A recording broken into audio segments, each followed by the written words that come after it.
Le quatrième adjoint au maire de la mairie de Libreville, Edouard Nzengue, accompagné de la directrice générale de l'environnement, Alix Sougou, a lancé ce lundi 11 octobre 2021 dans le 2e et 3e arrondissement de la commune de Libreville l'opération d'assainissement des points noirs qui avilissent la capitale gabonaise. Notre déplacement de ce matin sur l'ensemble de la commune de Libreville fait suite à une instruction ferme de Madame le maire Christine Bantoudou, qui a décidé que l'on s'attaque désormais, et cela avec la dernière énergie, sur l'ensemble des points noirs qui avilissent notre ville.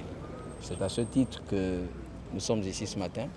Nous avons débuté avec d'autres arrondissements et là nous sommes au 3e arrondissement avec Madame le maire du 3e arrondissement pour également rendre cette opération effective dans cet arrondissement. Rendre Libreville propre fait partie des missions régaliennes de la mairie de Libreville.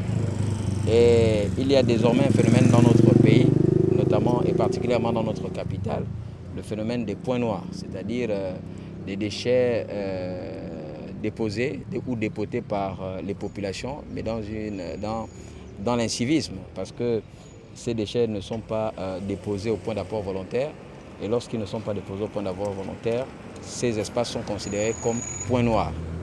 En principe, ce sont des espaces qui ne doivent pas abriter les ordures ménagères.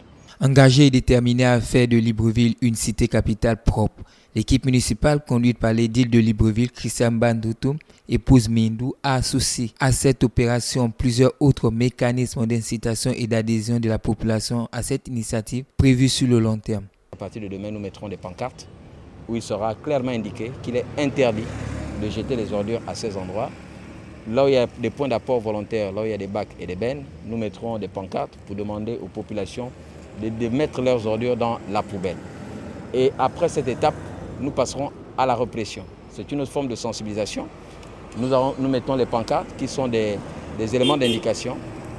Et après toutes ces actions, nous passerons à la répression, car il y a des textes qui encadrent justement cela. Débutée dans le 2e et le 3e arrondissement de la commune de Libreville, cette opération s'étendra sur l'ensemble de la capitale gabonaise et devra permettre à Libreville de porter fièrement le qualificatif de Libreville ville propre.